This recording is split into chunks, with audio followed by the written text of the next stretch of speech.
So here we go. We've got another episode. This is another FAQ that I've gotten from you guys on the Nashville Rookie League ice hockey page on Facebook. These are fantastic. I've really been enjoying these and delving into the information all over the internet and greater hockey minds and seeing kind of what they come out with as a consensus. I think it's really great.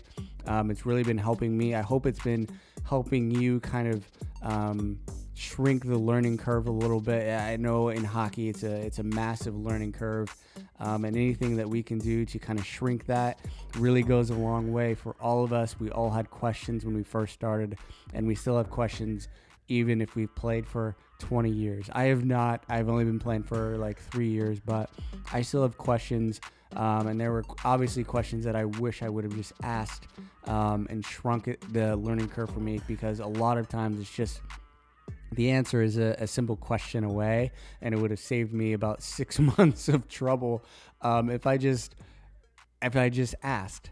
So I think this is a great question. I got this from a teammate, Chris. He plays with me on Catfish Cowgirls in Antioch, and it is a question that really gets overlooked. You really don't think about it as a new player because you just kind of have to trust the people around you to do their job. And this question is about skate hollows. So the actual question that he asked is, I wish I knew more about the importance of playing around with the blade hollows. That's really not a question. That was more of a statement. But in that, there's questions to be asked, like what is the importance of playing around with your blade hollows? If you take your skates in probably to Bellevue or Antioch, and they're like, I need my skate sharpened. If you don't know the preference of your skate hollow and what you like them sharpened to, they're probably just going to give you a half without even thinking about it.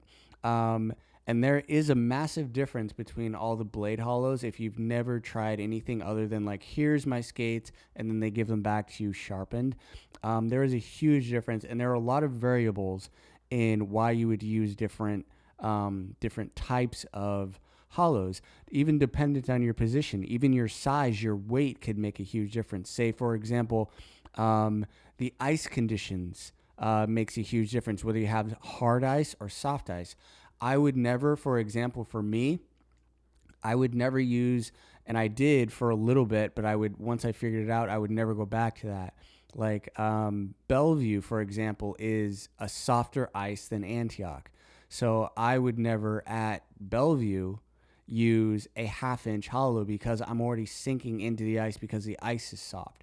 I would use something more like a 3/4, which is a step up from, the 3/8, which is a slightly less hollow than the 1/2 inch there. So I get the same amount of effect, which is a slightly less hollow because the ice is softer. I have less work to do.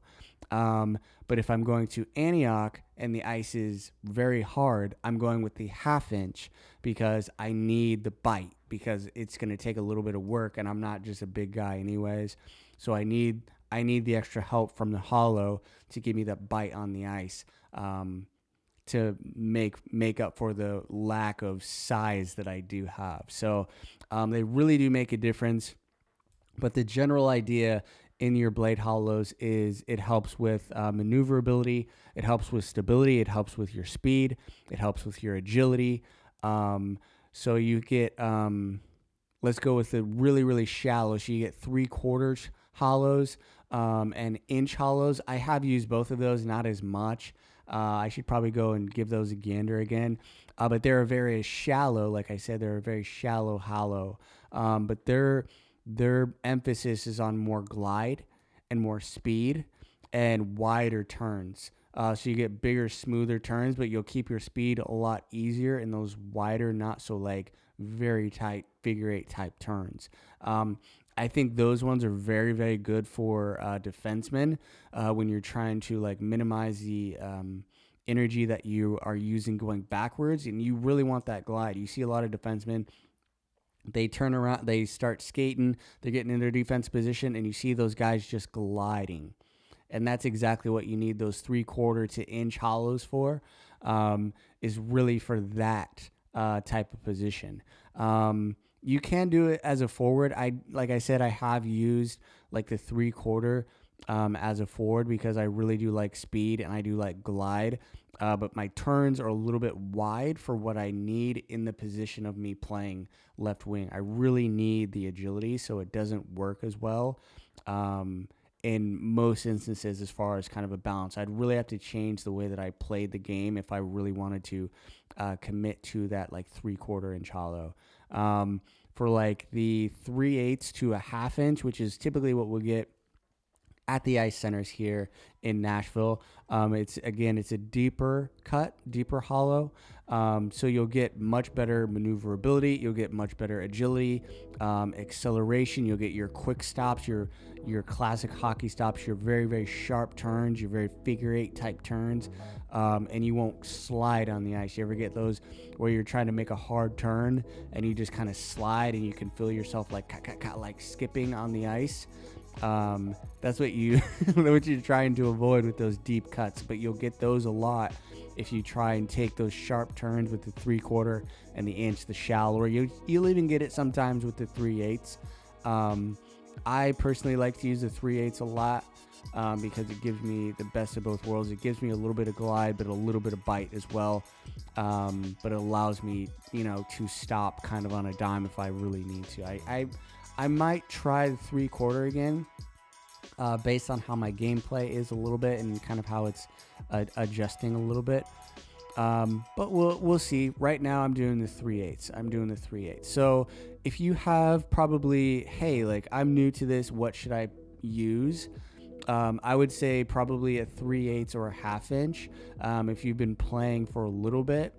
Also, just kind of experiment a little bit. If you're like, oh, I've been playing with a half inch or whatever they gave me at the shop, try and do something different.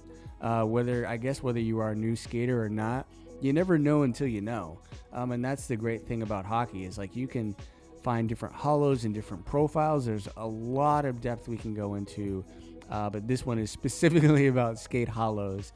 And there's so many different things that you could do to step up your game. So if you feel like you've maybe hit a plateau and you just want to change something up, and maybe you'll gain skill just from changing a hollow, there's nothing wrong with it.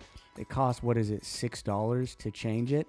No harm, no foul. So I do think it is very important for you to play around with your blade hollows, see what you like, see what kind of play styles you kind of develop with those hollows, because it could turn into something that you really, really like and really enjoy, and didn't just blindly take what the ice shop at Bellevue or Antioch or even Centennial or even Nolensville gave you. I know all those guys are very, very good at their jobs. They're very, very good, and they're willing to take the time and work with you. Again, if you have questions about the hollows or different profiles, I don't know if they do like profiles at the Ford Ice Centers, but a lot of those guys, again, are very, very knowledgeable about what they're doing and the skill sets that they have in that very specific skill set. So hopefully that helped you a lot, or even just a little bit. If you guys have anything else that you want to add in that, in the work with the hollows, if you've worked with different hollows,